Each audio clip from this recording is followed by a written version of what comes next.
Hey, good afternoon, all CNT Collectibles. This is C, and I want to talk today about Eloy Jimenez.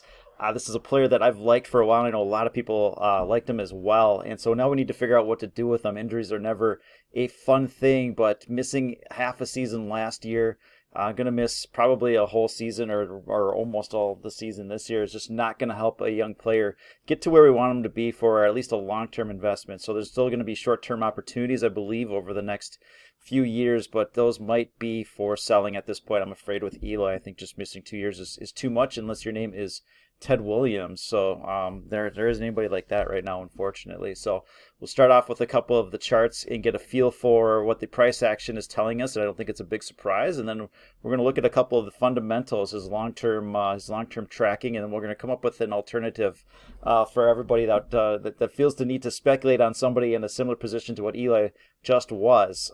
So this is his base card, PSA 10. We've talked about this range for a while, and honestly, your selling should have been up here. You had the low volume move to the top of the range and said, this is where profits will take place.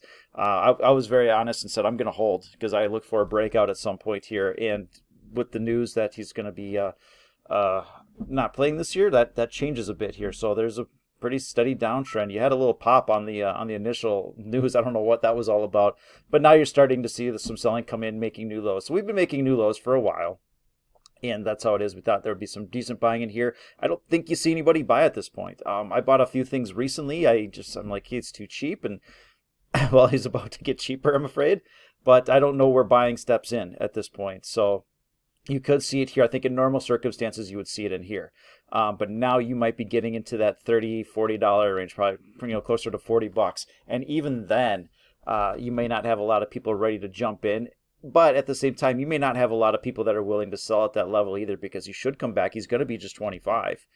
And so he could be a pretty productive player still for years, and there'll be better opportunities to sell. I don't think you get rid of it here, and maybe you look to buy, but honestly, it's probably a do-nothing thing at this situation. If you have a ton of Eloy, then it's probably too late to do much. And if you don't have an Eloy, then maybe you want to do something in here, but make sure it's cheap at this point. So you can look at his Chrome, kind of the same thing, just on fire. But again, these were low volume moves, and now you're just trickling back down to the bottom of this range here. And again, I don't think that holds. I think you see some continued selling into an area where there has been a lot of buying. Could be here, down in this $40 to $50 range. Probably makes a lot of sense. So to put it into context, especially with cards, we don't know what these cards are worth. You really need to compare them to other players, and so we'll do that. And let me pause real quick here. And this is my old school tracker. It's kind of janky, if you will. It's my cheat sheet, if you will. So you can see that Eloy was pretty high on that. Eloy and Tucker, obviously Soto and Yelich. Yelich banked enough early on to kind of hang around. And what I'm looking for are guys that can get roughly 60 wins above replacement by age 35. And there's players that continue on productively past 35 when you look at Nelson Cruz, and there's players that don't do that so much. Look at like an Andrew Jones, guys that are on the path. So if we can find players that get to that 60 by 35 and then just have a few years where they put up 2 or 3 WAR, they get serious consideration for the Hall of Fame. So you want to put into context who is on that path. And so Eloy Jimenez was he was right in there. So just a couple of WAR, but he came up early, and that's what you want. Can you come up early and produce? Those two things here. So Yelich did it, and Soto's doing it, and so they only need, if you're under 4 wins required on an average basis to get to that 30, that 60 by 35, you're in really, really good shape. Between 4 and 5, I think they're worth speculating on. Eloy was so last year he was just above that, but the COVID kind of took away a large part of the season. He wasn't able to do as much as he can, although he had a terrific season, 141 rated wins created.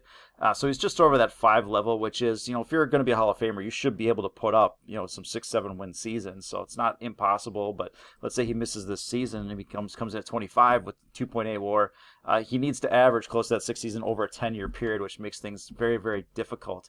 Kind of puts you in that range of, look at like a Brian Reynolds, Franmil Reyes, Solak, Calhoun. It's like this isn't great company for Eloy at this point here. So I think things get a little bit tricky long term. And so my thinking on this is, if you have a lot of Eloy, if I had a lot of Eloy, I wouldn't do anything right now. I think it's too late to sell. I would have done something a while ago. But when he comes back, there's going to be that hype that he comes back next year if he's healthy, has a good season.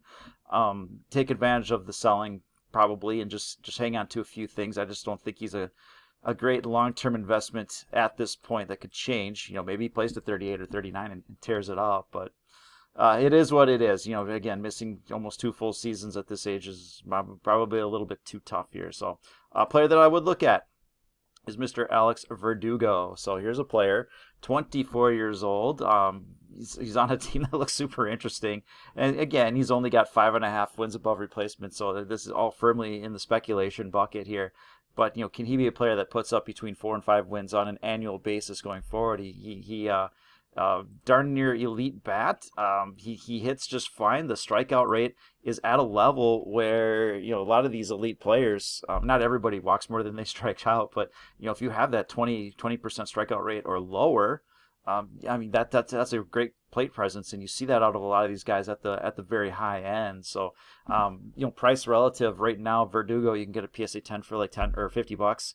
And I think Eloy's going to be there in not too distant future. In between the two, I think I'll take my chances with the Alex Verdugo. Stanton, I don't know where his prices are at right now, but he looks all right. But I imagine with Yankee name value, he's going to be a little bit more expensive. And a player like Kyle Tucker is just now starting to get full time at bats. He's just over 5 wins, but again, just 24. He's got a long enough time. Can he produce that? And his PSA 10 is what, $60 or something like that. So with Eloy Jimenez, all these three guys being equal, at least price rise. Verdugo, Tucker, and Eloy. Might be shifting more to these other guys, and just kind of seeing how that works if you have that speculation bent. So, apologies to all the Eloy fans out there. I'm right there with you, and we'll certainly make the best of this one. Have a good day.